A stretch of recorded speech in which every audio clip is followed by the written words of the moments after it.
Дагы бир жолу саламатсыңарбы? Биз жыртыга аз убакыт калды, жыртыга 2 жума калды. Эмне кылыш керек биз? Жыртыга 2 жума калганда дагы, жыртыга 1 күн калганда дагы, 1 жума калганда дагы эмне кылыш керек боюнча биздин жыртыга 1 жума калганда эмне кылыш керек, 1-2 күн калганда эмне кылыш керек боюнча, же жыртык учурунда эмне кылыш керек боюнча биздин Билимоддо видеолорубуз бар. Аны Билимод каналынан, YouTube'дан издеп тапсаңар болот.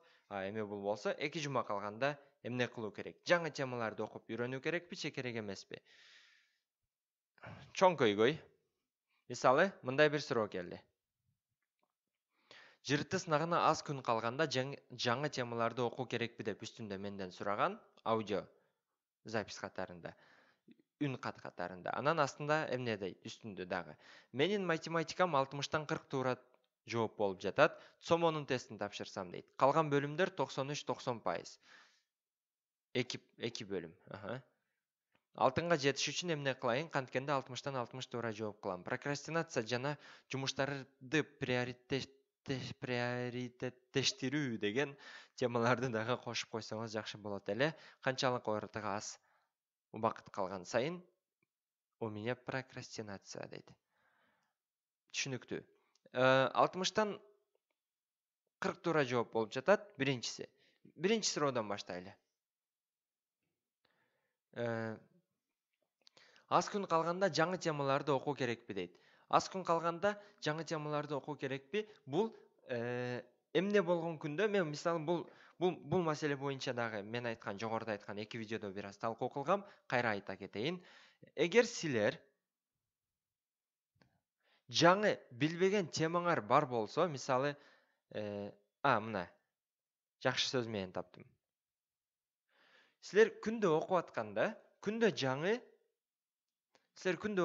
жаңы нерсе үйрөнүп атсаңар, жыртыга тиешелүү. Мисалы, математика окудуңар, математикаңарга жардам бере турчу жаңы формула үйрөндүңөр. Алар силерге бир суроо иштегени жардам берди.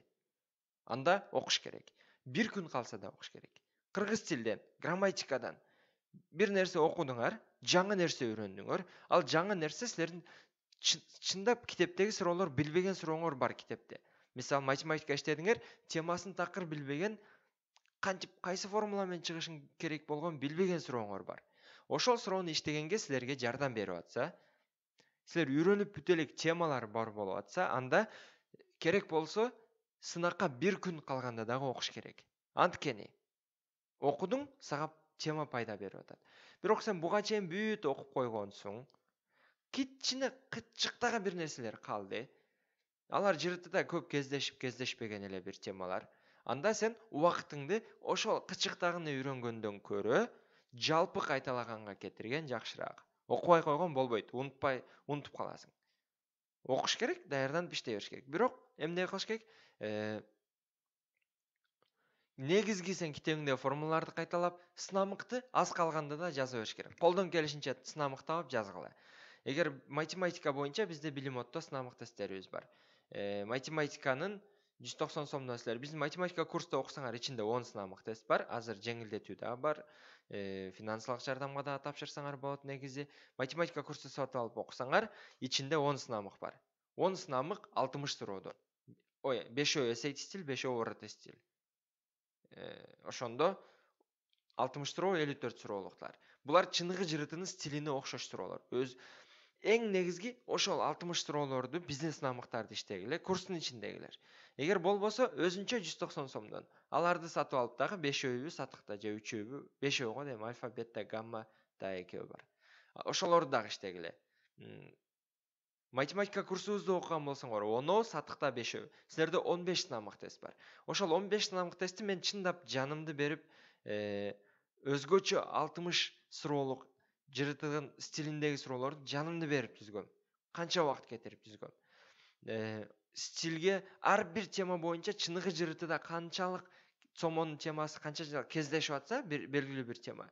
Мен дагы ошончо кылып кездештиргем. Мисалы, статистикадан 4-5 суроо берип салган эмесмин. Анткени статистикадан бир сынамык тестте 4-5 суроо келбеши мүмкүн деген мааниде айтып атам. Мисалы, статистика балким 2-3 суроо келиши мүмкүн, 4 балким бирок кыйын. Мисалы, көптүктөрдөн 4-5 суроо келиши кыйын, мисалы. ыктымалдуулуктан 4-5 суроо келиши кыйын, 2-3 суроо келиши мүмкүн, 1 суроо келиши мүмкүн дегендей. Кээ бир сынамык тестти тапшырсаңар, же стили сомого жакын эмес, же темасы белгилүү бир темалардан көп суроо берип койгон, ошондой нерселер болушу мүмкүн. Ошондуктан силер сынамыктан өзүңөрдүн деңгээлиңерди билиш үчүн чыныгы тестке жакын сынамыктар. Булар сомон сынамыктарын, сомон китептерин таап жазыш керексиңер, тапшырышыңар керексиңер. Же Бишкекте болгондор сомон тестине борборуна барып тапшырыш керек.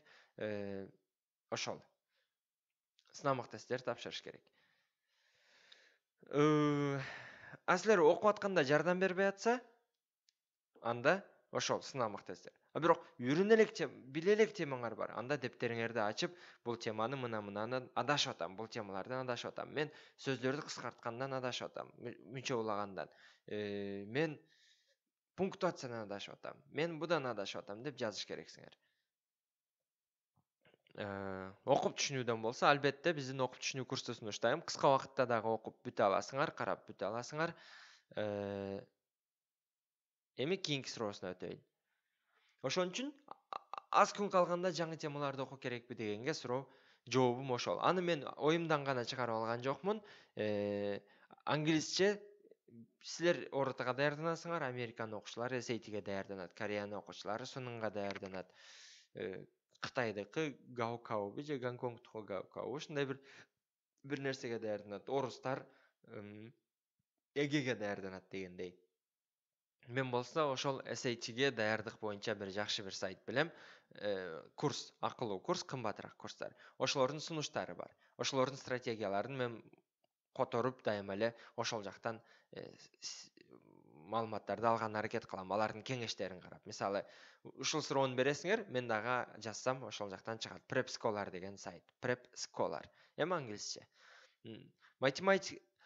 Математикам 60-тан 40 туура болуп жатат. Сомонун тестин тапшырсам, эми эмне кылыш керек? 60-тан 60 кылыш үчүн эмне кылыш керекмин дейт.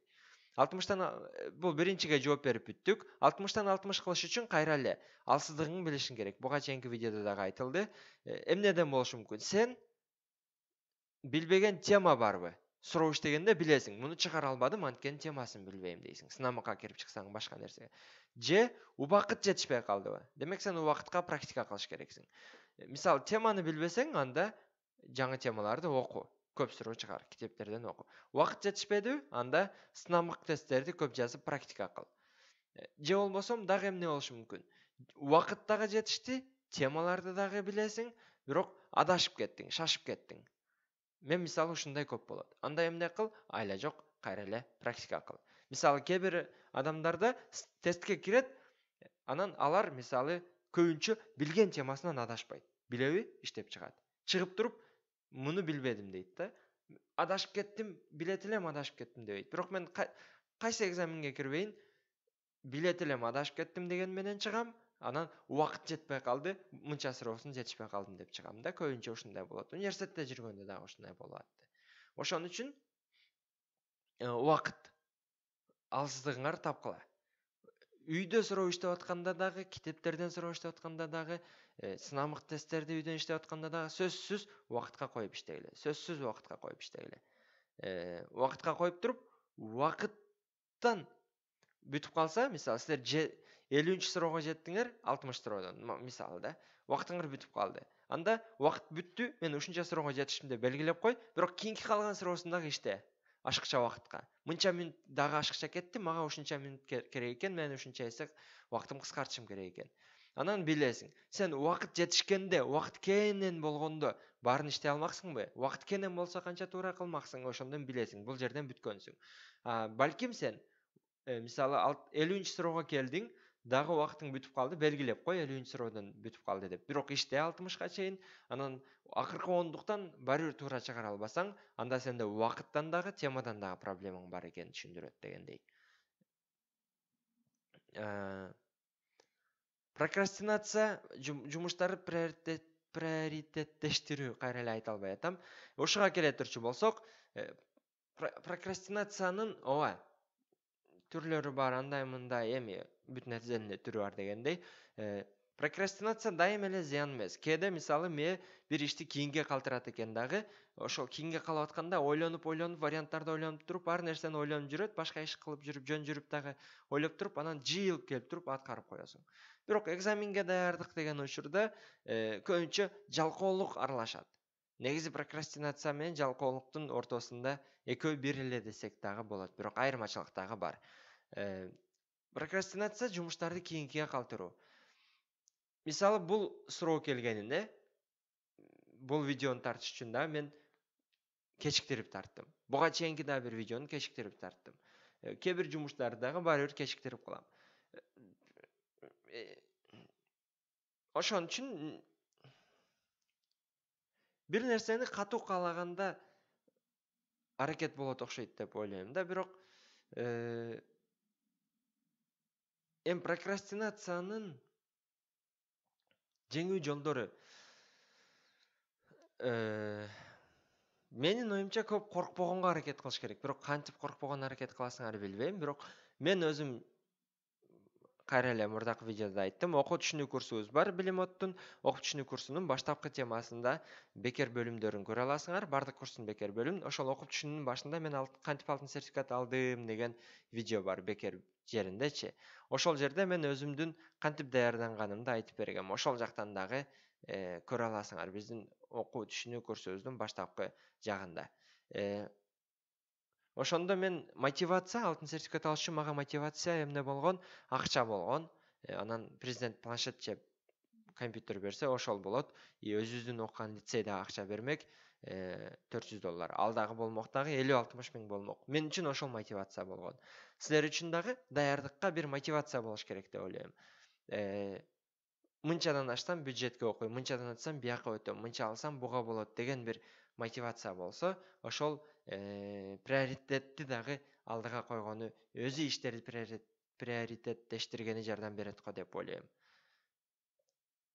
Прокрастинация боюнча биздин подкаст бар. Google'га Билимот подкасттары деп жазып издесеңер болот. Же болбосо силер кайсыл жактан негизи подкаст угасыңарбы билбейм. Подкаст деген сөздү эми угуп аткан болушуңар толук мүмкүн. Билбегендер толтура. Бирок негизи мен өзүм 5-6 сааттык подкасттарды угам. Кээдечи 2-3 сааттыктарды жөн эле угуп коем. Иш кылып жүрүп, көчөдө басып жүрүп, башка нерсе кылып жүрүпчү. Бирок Билимотто прокрастинация жана анын пайдасы барбы деген Билимот подкасттарында чыккан. Apple Podcast, Google Podcast сыяктуу тиркемелерди жүктөп алып уксаңар болот. Же Google'га жазып эле таап уксаңар болот. Мен астына видеонун астына шилтемени да калтырып коем. Ошол жакта эле прокрастинация жөнүндө жана бул жерде бир нерсени бөлүп иштөө жөнүндө так пилди майдалап же деген сыяктуу бир стратегиялар бар беле билбейм.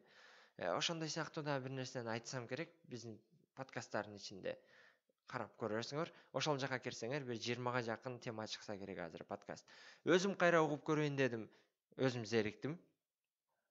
Мисалы, биринчиден өзүңдү өзүң укканда өзүңө үнүң жакпайт. Экинчиден, билесиң эмне жөнүндө сүйлөгөнүңдү, анан мен жайыраак сүйлөгөнүм үчүн кичине болуп калган. Жөн отуруп уксаң зеригип кетесиң. Көчөдө басып жүрүп бир нерсе кылатып уксаң угуп кете бересиң. Тоскоолдук бербеши мүмкүн деп ойлойм. Анан помидор техникасы менен окуганды дагы сунуштайм. Эгер кыйын болуп атса, даярдык зеригип кетип атсаңар, мисалы, Билимотто помидор техникасы деген жөнүндө кабар бар. Мисалы, Билимот помидор деп жазгыла, мени менен оку деп туруп жазгыла же. Мен отуруп, мисалы, 2 помидор сессиясы 25 мүнөттөн 25 мүнөттөн, 25 мүнөт, 5 мүнөт эсе 25 мүнөт деп 2 помидор сессиясы бар. Же болбосо 8 сааттык челлендждер болсо керек эле, 8 саатпы, 6 саатпы билбейм. Ошончо отуруп сабак кылгам. Же болбосо YouTube'га койгула дагы study with me деп жазгыла. Study with me. Англисче. Орусчасы, кыргызчасы мени менен оку. Ошентип туруп дагы мага окшоп чыгаргандар бар болуш керек. Ошолордукунан көргүлө. Же Билимоттон мени менен оку деп жазып көрсөңөр болот. Менин видеом коюп study with me'ни койсоңор да бирөөлөрдүн окуп отургандары бар. Видеосун коюп коесуңар. Бирөөлөрдүн окуп аткан видеосун коюп, алдыңарга коюп койсоңор, ал окуп атат, сен окуп атам деп туруп мотивация болот да. Бирге карап окуй бересиңер. Же болбосо досторуңор менен бирге бир жерге отуруп даярдангыла. Жалгыз даярдануу пайдалуубу же достор менен даярдануу пайдалуубу деген боюнча дагы Билимоддо видеобуз бар YouTube'да. Ошону дагы карап койгула, жардам берет. Ар биринин өзүнүн артыкчылык кемчиликтери бар албетте. Жалгыз окуган сөзсүз жакшы эмес, же достор менен окуган сөзсүз жакшы дегенди түшүндүрбөйт. Ошол негизи. Бул видео дагы аягына жетти окшойт. Көңүл бурганыңарга чоң рахмат.